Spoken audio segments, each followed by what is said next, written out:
Hello दोस्तों, welcome to sleepy classes. My name is doctor Dharmendra और आज हम जानने वाले हैं जीएस 3 पेपर की स्ट्रेटजी कि इसमें क्या करें ताकि हमारे मार्क्स आए। अगर हम यहाँ पे देखें तो इसकी प्रिपरेशन के लिए मुझे 5 स्टेप चाहिए। अगर मैंने ये 5 स्टेप ले लिए तो मेरी प्रिपरेशन इसमें कंप्लीट हो जाएगी। रिसेंट टाइम में आपने देखा होगा कि जो अगर मार्क्स की बात करें तो यहाँ पे काफ़ी ज़्यादा लो बच्चों के मार्क्स आ रहे हैं। ठीक है, उसका रीज़न क्या है वो भी मैं आज यहाँ पे डिस्कस करने वाला हूँ। अगर हम बात करें तो वेटेज की, तो यहाँ पे अगर 10 मार्क्स के क्वेश्चन है तो वो आपको 10 देखते हैं एग्जाम के अंदर। 15 मार्क्स के जो क्वेश्चन है वो भी 10 देखते हैं, तो टोटल कितना हुआ 250 मार्क्स का ये पेपर है। अब यहाँ पे अगर हम देखें तो वेटेज को अगर हम देखें तो सबसे बड़ा जो मिथ क्या है वो है कि it is all about economy. बच्चों को ये लगता है कि ये सिर्फ इकॉनमी का पेपर है। अब उसकी वजह से क्या होता है कि ये बाकी एग्रीकल्चर भी छोड़ देंगे, इन्वायरमेंट डिजास्टर मैनेजमेंट भी छोड़ देंगे, साइंस एंड टेक तो ऐसे ही छोड़ देते हैं, देन सिक्योरिटी तो यहाँ पे बहुत ज़्यादा फोकस नहीं करते। बट मैं आपको बताऊं, this is well distributed paper. ये बहुत ही जो है एक डिस्ट्रीब्यूटेड पेपर है, मतलब यहाँ पे आपको 4 से 5 क्वेश्चन दिख जाते हैं, कई बार 4 ही दिखते हैं, और इसके अंदर भी 4 से 5 है। साइंस एंड टेक के अंदर 3 to 4 है, इन्वायरमेंट के अंदर भी 4 to 5 और डिजास्टर मैनेजमेंट यहाँ पे आ जाता है, यहाँ पे भी 3 to 4 यहाँ पे क्वेश्चन आपको दिखते हैं। तो मतलब किसी में 5 आ सकते हैं, किसी में 3 हो जाएंगे। ऑल अगर हम बात करें तो एवरेज यहाँ पे इक्वल टाइप की ही डिस्ट्रीब्यूशन यहाँ पे रहती है। तो ये आपका जो मिथ है कि भाई इकॉनमी ही प्रिपेयर करनी है, इसमें ये नहीं करना है ऐसा, इसीलिए यहाँ पे बच्चों के बहुत से मार्क्स कम आते हैं। अब इसको प्रिपेयर कैसे करना है, तो मुझे क्या चाहिए, मुझे पहले सबसे ये चाहिए कि क्या पीवाईक्यू मैं देखूं। बच्चों का ये सवाल रहता है, हाँ यस पीवाईक्यू की क्या वैल्यू है, तो हम ये प्रूफ ही ले लेते हैं कि भाई इसके अंदर पीवाईक्यू कितने काम करते हैं। यहाँ पे देखिए यूपीएससी ने कितना अच्छा इकोनॉमी का सिलेबस दिया हुआ है। अगर हम इस सिलेबस को देखें तो सिलेबस को देखना मुझे बहुत ज़्यादा जरूरी है। अगर मैं प्रिपेयर कर रहा हूँ तो सबसे पहले मैं सिलेबस देखूंगा। सिलेबस के अंदर बहुत सी चीज़ें हैं जो बार बार रिपीट होती हैं। दूसरा काम मैं क्या करूँगा, पीवाईक्यू देखूंगा। जैसे इंक्लूसिव ग्रोथ इंपॉर्टेंट टॉपिक है, 2020 में डिवाइड यहाँ पे यूपीएससी ने पूछा, 2022 में पूछा, इकोनॉमिक ग्रोथ के ऊपर ही 2022 में पूछा। अगर मैं बात करूं इन्वेस्टमेंट मॉडल, यहाँ पे लिखा हुआ है इन्वेस्टमेंट के अंदर 2020 में पूछा, देन 2021 के अंदर पूछा। जीडीपी की बात करूं तो ये 3 बार पूछ लिया। तो मैं कैसे इसको प्रिपेयर करूंगा, तो पहले मुझे स्टेप बाय स्टेप इसमें चलना पड़ेगा। पहले मैं क्या करूंगा, ये जो यूपीएससी का जो सिलेबस है, ये सिलेबस के हिसाब से मैं क्या करूंगा, टॉपिक्स की इंट्रो प्रिपेयर करूंगा और उनके कंक्लूजन प्रिपेयर करूंगा। तो इस इट मीन्स कि मेरा ऊपर वाला और नीचे वाला ये दोनों काम हो गए। दूसरा मैं क्या करूंगा कि ये पीवाईक्यू को मैं देखूंगा। पीवाईक्यू मैंने देख लिया, अब इसके अंदर जो टॉपिक रिपीट हुए उनके ऊपर मैं उनको अच्छे से प्रिपेयर करूंगा। तीसरा मेरा काम क्या है, ठीक है, तो तीसरा मेरा काम जो है वो है वैल्यू एडिशन का, कि वैल्यू एडिशन करनी है, जिससे ही जो है हमें एक एज मिलेगी, 1 मार्क्स की, 1.5 मार्क्स की, जो भी एज है यहीं से मिलती है। तो मैं क्या करूंगा, डेटा नोट करूंगा। हर एक टॉपिक को मैं लूंगा। जैसे मान लीजिए इंक्लूसिव ग्रोथ, क्या इसके ऊपर मेरे पास कुछ डेटा है, रिसोर्सेज के ऊपर क्या डेटा है, एनर्जी से, पोर्ट से, रोड से, इनके रिलेटेड क्या मेरे पास कुछ डेटा है। अब ये डेटा हम कहाँ से निकालेंगे, आपको क्या करना है, आपको जो प्री एग्जाम आपने दिया है वहाँ पे जो आपने पढ़ा है वहाँ पे काफ़ी डेटा भी आप नोट करते हो, वो डेटा सारा उठाना है। आपको नया डेटा नहीं लेना जब तक यहाँ से वहाँ से आप सारा उठा नहीं लेते। वो उठा लिया, उसके बाद आप यहाँ पे उसको यूज़ करोगे। इसके अलावा ग्रोथ की अगर हम बात करें, कुछ हमारे पास क्या करेंगे, हम कुछ ग्राफ वगैरह कुछ मिल जाता है, या फिर डेटा है तो उसका आप खुद ग्राफ बना सकते हो, या कुछ फ्लो चार्ट मुझे मिल जाता है, तो वो सारा मैं यहाँ पे प्रिपेयर कर लूँगा। इतने में मेरा काम हो जाता है। अब दूसरी बात करें तो दूसरा आता है एग्रीकल्चर। एग्रीकल्चर एक इजी हम ऑप्शन मानते हैं, बिकॉज इसके अंदर डेटा भी बहुत है और ये पेपर के अंदर जनरलाइज होता है। मतलब जनरलाइज के मतलब आपका पेपर जो है उसका आंसर हर कोई लिख देगा। जब हर कोई आंसर लिखता है तो वहां पे आपको एज कहां पे मिलेगी, अगर आपके पास अच्छा डेटा है, कुछ ट्रेंड है, ठीक है, या फ्लो चार्ट है, तो ये आपको ऐड करना जरूरी है। अगर आप जीएस 3 के अंदर पेपर देखोगे तो ज़्यादा हमें जनरलाइज पेपर मिलता है। जनरलाइज पेपर जो है मोस्ट डिफिकल्ट पेपर होता है, बिकॉज उसके अंदर सभी के आंसर एक जैसे होते हैं। अब सभी आंसर भी लिख रहे हैं, अगर क्वेश्चन डिफिकल्ट है तो उसके आंसर भी बहुत कम बच्चे लिखेंगे, मार्क्स की एज वहाँ पे ज़्यादा मिलती है। लेकिन अगर जनरलाइज है तो आपको अपना आंसर अलग बनाना है, उसके लिए आपको ये वाली जो वैल्यू एडिशन है बहुत ज़्यादा जरूरी है। यहाँ पे अगर देखें तो इरिगेशन सिस्टम के ऊपर 2020 में पूछा गया, 2024 के अंदर पूछा गया। अगर हम लैंड रिफॉर्म में 23-24 में पूछा गया। फूड प्रोसेसिंग अगेन इंपॉर्टेंट है, 2022 और 2020 के अंदर ये भी टॉपिक को पूछा गया। तो ये जो चीज़ें हैं उसको हमने ध्यान से देखना है ताकि हमारी कोई गलती ना हो। अगर मैं आगे चलूँ तो यहाँ पे आता है एनवायरमेंट एंड डिजास्टर मैनेजमेंट। अब इसका देखो सिलेबस थोड़ा सा छोटा दिया हुआ, लेकिन इसमें एक पोल्यूशन ऐसा टॉपिक है जिसके अंदर आपको क्या करना है कि क्या कॉज है, ठीक है, और उनका सोल्यूशन। देखिए यूपीएससी अगर हम मेंस की बात करें तो हमें वहाँ पे सोल्यूशन देना कि किस तरह से जो है चीज़ों को रिजॉल्व किया जा सकता है, ये इंपॉर्टेंट है। इन्वायरमेंट इम्पैक्ट असेसमेंट के ऊपर 2 बार पूछा गया है, और पोल्यूशन एक ऐसा टॉपिक हाईलाइटेड है जिसकी कहीं ना कहीं कोर वैल्यू आती है। अगर हम डिजास्टर मैनेजमेंट के अंदर बात करें तो यहाँ पे लिमिटेड चीज़ें हैं।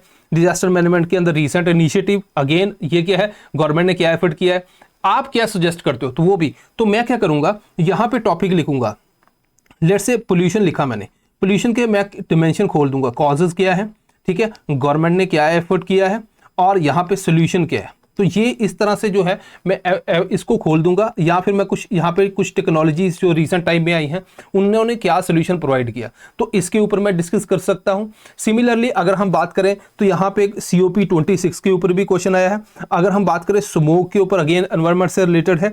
ग्लोबल वार्मिंग, अगेन यहाँ पे आप देखोगे जो करंट इशू है जो क्लाइमेट चेंज से रिलेटेड है। इंडस्ट्रियल पोल्यूशन, तो यहाँ पे आप अलग अलग टॉपिक आपको दिखते हैं, तो ये टॉपिक आपको पता होने चाहिए, तभी जाके आप उनकी डायमेंशंस अलग अलग बना पाओगे, तभी जाके बेनिफिट होगा। अब ये एनवायरनमेंट की बात हुई, तो अब साइंस एंड टेक को देख लेते हैं। साइंस एंड टेक के अगर मुझे PYQ मैंने देखी नहीं तो मैं क्या करूंगा, यहाँ पे कोई बेनिफिट नहीं होने वाला। एप्लीकेशन एवरीडे लाइफ, अब ये एक टॉपिक क्या है, जनरल है, ठीक है। जनरल टॉपिक के अंदर आपको इतने अच्छे मार्क्स नहीं मिलते, क्यों, क्योंकि आपका आंसर जो है वो जनरल नहीं होना चाहिए, वो स्पेसिफिक होना चाहिए। स्पेसिफिक के मतलब क्या है कि आपको कुछ डेटा उसके बारे में होना चाहिए, कुछ टेक्नोलॉजीज जो नई आई हैं उसके आपने वहाँ पे मेंशन करना चाहिए। अब साइंस एंड टेक के अंदर अगर मैं देखूँ तो ये कुछ मुझे सिलेबस वैसा ही दिख रहा है जैसा प्री के अंदर हम प्रिपेयर करते हैं।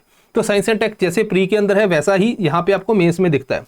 इसका यहाँ पे प्रूफ क्या है, ईटॉल के ऊपर क्वेश्चन है, एस्ट्रॉइड IPR, AI के ऊपर आया moon mission, James Webb space telescope के ऊपर आया वैक्सीन डेवलपमेंट। तो ये प्री के अंदर जो टॉपिक पढ़ते हैं, ब्लू LED देखो बिल्कुल स्पेसिफिक है, लाइफ एक्सपेक्टेंसी S400 अभी भी न्यूज़ में।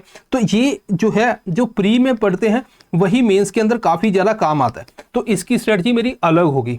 मैं क्या करूँगा, जो प्री के अंदर पढ़ा है उसको ही थोड़ा इलेबोरेट करूँगा जो मेरे मेंस के अंदर काम आएगा। तो देखो प्री के अंदर हमने जो पढ़ा है हमें याद तो है, अब यहाँ पे थोड़ा सा उसको मैं 3-4 पॉइंट, जैसे मान लीजिए आपने क्या करना है, एस्ट्रॉइड है, एस्ट्रॉइड के ऊपर आप कुछ 4-5 पॉइंट यहाँ पे बस सिर्फ एक नोटबुक लोगे उसके ऊपर मेंशन कर लोगे, ताकि आपको कुछ पॉइंटर हो, वहाँ पे आपको ज़्यादा सोचना ना पड़े, टाइम बहुत ज़्यादा सेव होता है। तो ये स्ट्रेटजी बहुत अच्छी है, जो प्री में पढ़ा है वही आप मेंस में पढ़ोगे तो अच्छे से उसमें आप कर पाओगे। इसके अलावा अगर चले सिक्योरिटी की बात करें तो सिक्योरिटी के अंदर देखो साइबर एक ऐसा टॉपिक है यूपीएससी का फेवरेट रहा है। 2020 के अंदर साइबर क्राइम पे पूछा गया, साइबर अटैक के ऊपर 21 में पूछा गया, साइबर सिक्योरिटी के अंदर 22 में पूछा गया, ऑर्गेनाइज क्राइम के ऊपर पूछा गया। दूसरा है border areas, border area management, cross border, then border area development programme. तो ये कुछ टॉपिक हैं जो बार बार यूपीएससी पूछ रही है। अगेन यहाँ पे भी स्ट्रेटजी वैसी ही है, आपको क्या करना है, की टॉपिक लिखने हैं। जैसे मीडिया का क्या रोल है, अब मीडिया का क्या रोल है, हमने यहाँ पे 4 पॉइंट लिखे, यहाँ पे नेगेटिव 4 लिखे और देन सोल्यूशन लिखा, तो हमारा आधे पेज के ऊपर वो पूरा प्रिपेयर हो गया। कुछ यहाँ पे वैल्यू एडिशन के लिए मैं फैक्ट वहाँ पे ऐड ऑन करूंगा। अब बात करते हैं नेक्स्ट, वेटेज की बात होगी। PYQ मुझे पता है कि बहुत ज्यादा हेल्पफुल है, वेरी वेरी हेल्पफुल, ठीक है। अब यहां पे दूसरा बात करते हैं, इंटरलिंकेजेस कैसे करनी है। अब जैसे GS3 के अंदर है एनवायरनमेंट का टॉपिक है आपका, GS1 के अंदर आपका आता है ज्योग्राफी, ये आपस में जो है काफी ज्यादा लिंक्ड है, ठीक है। मतलब कई बार क्या होता है कि आपका एनवायरनमेंट का टॉपिक ज्योग्राफी में पूछ लिया, एग्जाम के लिए आपको क्या करना है, इकट्ठे करके इनको प्रिपेयर करना, क्योंकि पेपर 1 पहले आता है। पता चले एनवायरनमेंट का कोई टॉपिक है ज्योग्राफी के अंदर, क्योंकि ओवरलिंक्ड है, काफी ज्यादा इंटरलिंक्ड है, तो यहाँ पे जो है एक्सचेंज हो जाते हैं टॉपिक। तो वहां पे आपको पता चलेगा आपका एनवायरनमेंट में था और पेपर 1 में आ गया, तो वो मिस हो जाएगा, वो आपने नहीं गलती करनी। दूसरा है साइंस एंड टेक के अंदर प्री एंड मेंस, इन दोनों को लिंक करना है। इवन बाकी अगर मुझे जो है यहाँ पे वैल्यू एडिशन के लिए जो है वो मैं आपको सजेस्ट करूंगा, जो आपने प्री में पढ़ा है कुछ डेटा है वही आप फेच कीजिए, जो आपको बहुत ज़्यादा हेल्प देगा। अगर हम करंट अफेयर की बात करें तो आपको यहाँ से क्या लग रहा था, जो मैंने सिलेबस दिखाया उसके हिसाब से क्वेश्चन आ रहा है, तो ऐसा नहीं है कि ये बिल्कुल ही करंट ओरिएंटेड है, ये भी एक बहुत बड़ा मिथ है। ये जो सिलेबस है उसी के ऊपर आता है, लेकिन हाँ वो इशू कहीं ना कहीं करंट के अंदर होता है, उसके बेस के ऊपर क्वेश्चन आता है। तो मतलब अगर आपने स्टैटिक भी पढ़ा है तब भी आपका काम हो सकता है, लेकिन करंट से क्या करेंगे हम, यहाँ पे जैसे आपने न्यूज़पेपर पढ़ रहे हो उससे कुछ एग्जाम्पल यहाँ पे कोड कर सकते हो, जो केस स्टडीज भी बन सकती हैं आपकी, और कुछ डेटा वहां से ले सकते हो। And then at the last answer writing. अब आंसर राइटिंग को आप क्या करोगे, कुछ आंसर लिखोगे ठीक है, कुछ आंसर आपने लिखे तो आपको यहाँ पे अंदाजा हो गया कि हाँ यहाँ पे मॉडल आंसर क्या होता है।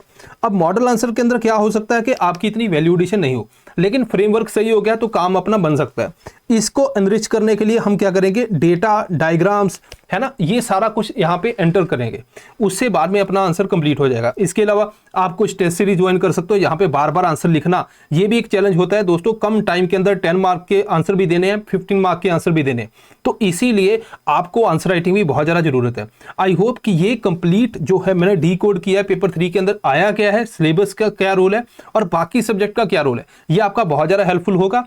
अब इसको आप याद रखोगे तो आपका काम बहुत आसानी से हो जाएगा। सिलेबस देखना ही देखना है, चाहे कुछ भी हो जाए। सिलेबस छोड़ दोगे तो इसकी कोई भी प्रिपरेशन की वैल्यू नहीं रहती। सो दिस इज ऑल, मिलते हैं next time. Thank you very much.